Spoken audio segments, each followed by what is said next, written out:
Hello, educators. I'm Dr. Vassavi Acharjya, and I would like to welcome you to NR Power Talk. Today, I would be talking about using the golden triangle to make early learning effective. The golden triangle, basically it consists of the parent, student, and teacher, and all three of them play a vital role in education. This triangle basically is equilateral, where the role of each is intertwined or interconnected. And for the healthy development of a child, a conductive environment where the child is exposed to a perfect blend of all these three components is very essential. So, as we all know, parents are the first teachers in a child's life, and they provide the first lessons to the child. But as the child grows, the parent, under the love and nurturing of the parents, then comes a time when they are ready to go to school. So, the school introduces the child to the second role model in life, and that is the teacher. But the role of parents does not stop once the child starts going to school. In fact, the teacher and the parent together work towards the common goal, that is the all round development or the holistic development of the child. So let us go back to the ancient education system to understand the dynamics of this triangle. Uh, Basically, in the ancient times, the children, after being raised to a certain age, were sent to the Gurukul. The parents of those times believed that once the child was, or the children was entrusted to the care of the guru, they would get the best education for their life. And because of this faith that they had in their guru and the family that would, take care of the child, the gurus also did their best to give the best education to the child, right? So basically, this relation was completely an unquestionable thing where the parents would not even see the child for months and years, yet they had that kind of a trust in the guru. And by the time the people left the gurukul, they were equipped with educations, life lessons, and they were ready to apply them in the real life. So doesn't it sound somewhat like, like the present boarding school education? But in the recent times, in today's world, this relation between the teacher, parent, and student have undergone a lot of changes. And it is seen that sometimes establishing this golden triangle has become a challenge of sorts. In order to foster the harmonic trinity, it is vital that all three components or all three components of this triangle should be important players, and the power of any of that should not be sliding into one of the components, which actually might use the little student or the student as a pawn in the power struggle. Therefore, it is of utmost importance for the teachers as well as the parents to understand that in this triangle, the student is our main focus, and we are looking for the development of the child. And it is also important to understand that while the parents, kind of pay for the child's education, I must say that the teacher translates this money to knowledge. Therefore, teachers cannot be treated as a commodity. Rather, they are the ones who make the little ones step into the life of learning. But sometimes we see that parents try to take the role of the teachers, but then it is not possible at all times when we talk about, homeschooling, when we talk about those kind of things. But because of our day-to-day lives, because of everything, it's not possible for the parents to have a dedicated, their child a dedicated academic, impart academic education. So the pandemic has made it very clear that while education delivery, at this time, when education delivery quickly shifted from the offline to the online mode, we saw that children started schooling from home, and parents had to give major support to them to start up the entire process of remote learning. However, teachers faced a bigger challenge. Their challenge was to plan online modules, online lessons, and in a completely different way from the offline mode. And also, at that time, they had to equip themselves with the know-how related to the impartment or to online education delivery. So even after months and months of lockdown, we finally saw that the students actually did not lose much. And this is because of the collaboration of the teachers, the school, and the teachers and the school together, and the parents towards the common goal, again, which is the betterment of the child. Therefore, it is important for parents to acknowledge the role of teachers in a child's life and give them the respect they deserve. And also, parents must keep in mind that children learn from people they love. So basically, they should always be respectful, or they should always be speaking good things about their teachers, while they're interacting with the children or the child. Uh, So that is also very important. So here I would like to talk about, when we are looking at understanding the feeling of teachers by the parents, the whole thing again goes in a vice versa way. That is, the teachers need to understand the feelings of parents who is thinking for the best of the child. So they must also be very, very cooperative. As teachers, the parents must be encouraged to come to the school, get involved in the child's activities. And many a times we see teachers who are not very communicative, they stay aloof, and they kind of, pretend that they are above all and they are not answerable to anyone. But that again is kind of not, really acceptable, because the parents have some set of expectations from the teachers as well. So I believe that teachers need to be extremely communicative, and they need to actually, open up to the parents in this process of actually nurturing the child in the right way. So in day-to-day life, we also see, here is another aspect that I would talk about. We see, parents and teachers switching roles. How? Because the parents becomes teacher at times when at home they look into the academic of the children, or get involved with the extracurricular activities, while the teacher sometimes become a parent and a friend to the child, upon which the child can entrust their trust. So let me give you a real life example how, the teacher and students develop the kind of bonding, which is, a lifelong bonding, I must say.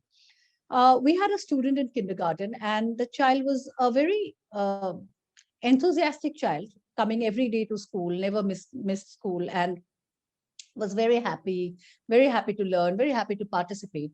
And gradually we saw, that the child started losing that enthusiasm. He was sulky, he would stay inside the class, he would not, talk with his peers. And then the teacher actually asked the child that, what is the problem with you? You were not like this. And the child trusted the teacher and told her that he was witnessing his parents having major fights at home, and that was upsetting him a lot. And the teacher actually took this, to the best of the child's interest, and invited we all decided to invite the parents to the school and counsel them about, what was going on at home. And our good luck that the parents were really cooperative, and they understood that this was not the right behavior to display in front of the child. And so they did their amendments, and we saw that the child was back to normal within a period of about 5-10 days. So this is a very telling example of how, a parent and a teacher can collaborate for the best interest of the child. And in the early childhood years, this trinity, I must say, needs to be even more in place at the child or the student who is barely 2 years when they join school, and stay up to, 5-6 years in this pre-primary and the kindergarten level, and trust the complete trust upon the teachers or the teacher they meet. And they are, new to the outside world. So when they come to the outside world, they have fear, they are out of the comfort zone, and the teacher is one person they can actually give their trust. And here the teacher's responsibility is that they need to embrace the child into that world of learning, embrace them with a lot of love and care, a lot of love and initiation, because during these years, it is not about the academic education. It is more about the skills the child is going to learn, things the child is going to, actually take in from that environment, the school environment, or the preschool environment. And in this effort, the parent again needs to be very, very collaborative, because uh, this is the time where, again, like I told you, they have to support each other for the betterment of the child. So let me sum this up with, a few quick tips on how the golden triangle may be used to make everyday learning useful and effective. And for that, I would be sharing a PPT. So using the golden triangle to make early learning effective. And here we can see this, success, this circle that I've given. So finally, it, comes to become a triangle if you just join the dots. And the student is at the top of that triangle where, the parent and the school, they're focusing on the success of the student. So moving on, some best ways I can say, quick tips on best ways teachers can help parent in this whole process of, building up this golden triangle. One is communication. Extremely important is communication, because one needs to communicate with the students' parents, because that will help them, to kind of understand what is going on in the school, what the child is learning. And then there are many things that, come up generally, like, the child is having some behavior issues. There might be some academic problem, coping up with the studies or anything, any of those, or the child is not really mixing up. In these kind of situations, I believe that parent should not be waiting for a PFM or a PTM to happen in the school. They should actually directly reach out to the teacher should directly reach out to the parent and discuss these problems, irrespective of whether there is a PTM coming up or whatever. So this kind of communication actually helps the parent also to understand that what actually is happening, what the child is learning, and how they are coping. So this is generally very, very important. And then another thing is choosing the proper communication tools, because so many times we see that some of the parents are really busy. They do not come to drop the child to school or pick them up. And usually the child comes in a school van, or, some with some guardian. In that case, the teacher needs to communicate through emails, WhatsApp, which is very, very, which is a very potent tool of communication. So through those, the communication can be built up and a bond can happen, even though the parent might not regularly visit the school. So that is also very important. And then building a relationship of trust, because trust is an integral component of this trinity. And mutual trust would help in taking the right decisions for the child.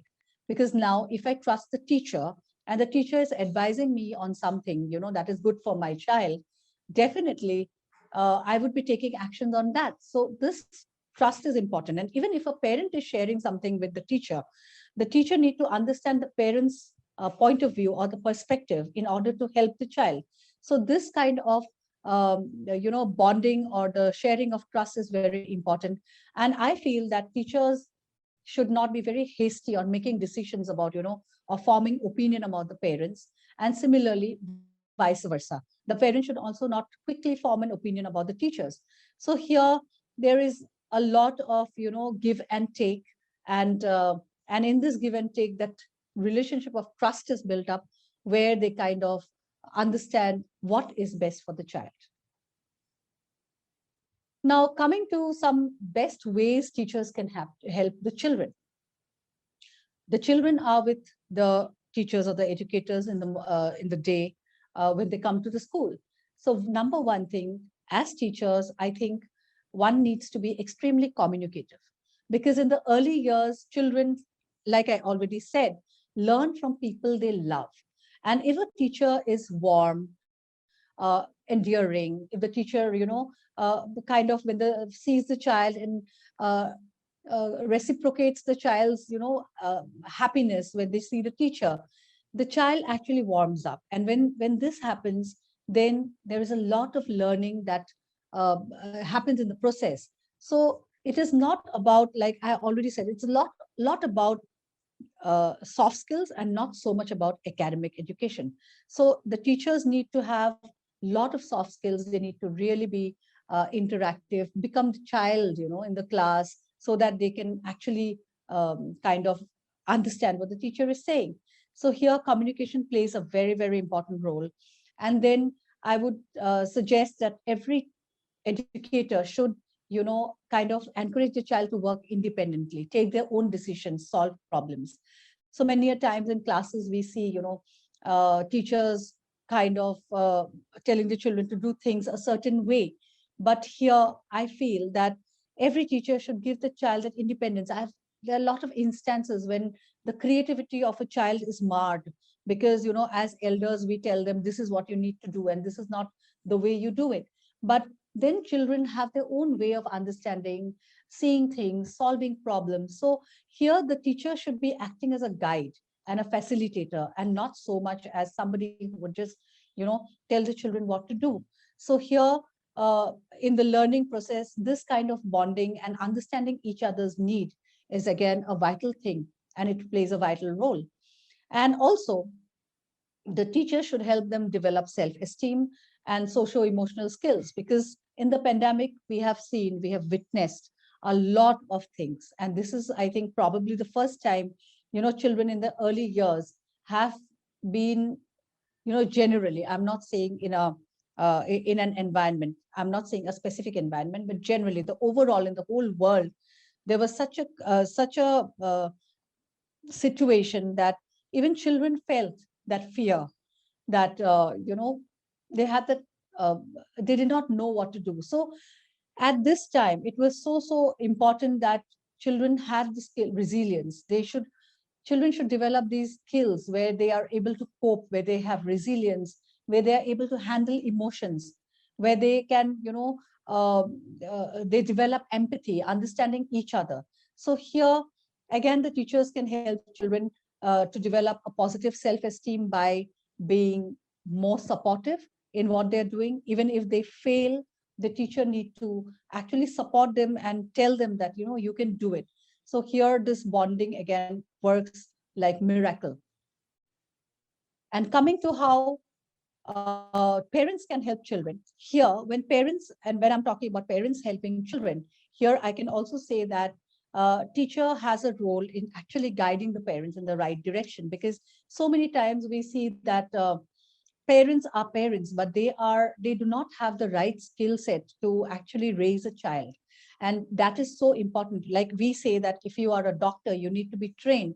I feel that as a parent, you need to be trained to actually raise the children in your child in the right way. So here, teachers should encourage parents to have regular interaction, because generally in early childhood years, parents feel that children are too young, they're going to the school, they're going to, probably, the school is doing the right thing, so why interfere? But it is so important that the parents actually talk to children and to ask them that what did they do in the class, what happened, what were the good moments, did the child have any problem in the school, so these kind of interaction actually again helps the parent to understand the school and the teacher and what they're doing with the children, and also develops a bond with the child. So this friendship actually kind of develops from the early age. It's not like a parent suddenly start, becoming friends with a teenager. So these kind of things don't happen in later life. These years are the bedrock of a child's life. So the bonding, the the development of friendship, all these things start from the early years. Also, so many times we see that parents are comparing the children with other children in the class or probably in the neighborhood, you know. So this kind of competition and comparison should be avoided. And so many times, I would again say that teachers have a huge role to play here in this trinity, because teachers can actually encourage the parents not to compare the child with any other child, and that and make them understand that every child is unique, they have their own talents. We are looking at the multiple skill sets, we are not looking at only the academics, we are looking at multiple ways, we are looking at the holistic development. So why compare each other? So there here I have seen even in our schools when parents get, so nervous about the child not scope, not getting a good grade because they are graded at times. So we kind of always tell them that do not compete and compare. And so we also do not have these, competitions among little ones where somebody comes first and second. We generally have this fest. So these kind of things, they develop that bond here when the parent is actually getting the counseling from the teacher. they understand, okay, the school is supporting us, we are building up a community, So again, teachers must encourage the parents to have regular contact with with the school. So sometimes, though we try to build the contact, we see that the parents, they just stay away, they don't want to. But here we need to tell them, counsel them that you should have the regular contact with the school, you should understand what your child is doing, and just don't miss out on these lovely time of your child's life, which is not going to come back. So this contact is very, very important. So here again, teachers can play a vital role in making the parent understand. And then we can involve parents in the school programs as well. There are a lot of programs. We have the annual days, we celebrate festivals, events, then there are the field trips. So here the parents can be encouraged to volunteer, because I have personally seen that when the parents come into the school programs, children feel extremely happy and proud. And this, the child feels that, okay, this is my school, this is my world, my parents are coming in. So it actually helps in the formation and the right blend of this three the very important elements of the trinity that we are talking about. So it's like a family. The school becomes like a family. So here everybody is trusting each other, they are understanding each other's need, they are kind of collaborating, they are all getting together, and they are all working for the betterment of the child. And this is what it all comes to. And here I would like to conclude uh, my discourse with this lovely poem, where the poet is unknown, but I'd like to read out this poem because it so beautifully explains the Trinity. uh, the title of the poem is "Whose Child Is This?" Whose child is this? Whose child is this? I asked one day, seeing a little one out at play. Mine, said the parent with a tender smile, mine to keep a little while, to bathe her hands and comb her hair, to tell him her what she is to wear, to prepare her that she may always be good, and each day do the things she should. Whose child is this? I asked again, as the door opened and someone came in. Mine, said the teacher with the same tender smile, mine to keep just for a little while, to teach her how to be gentle and kind, to train and direct her dear little mind, to help her live by every rule and get the best she can from school. Whose child is this? I asked once more, just as the little one entered the door. Ours, said the parents and the teachers as they smiled, and each took the hand of the little child. Ours to love and train together, ours this blessed task forever. So I conclude my talk on this, on utilizing this golden triangle for to make early childhood learning effective. And thank you so much for listening. Dr. Vasavi Acharya signing off. Thank you.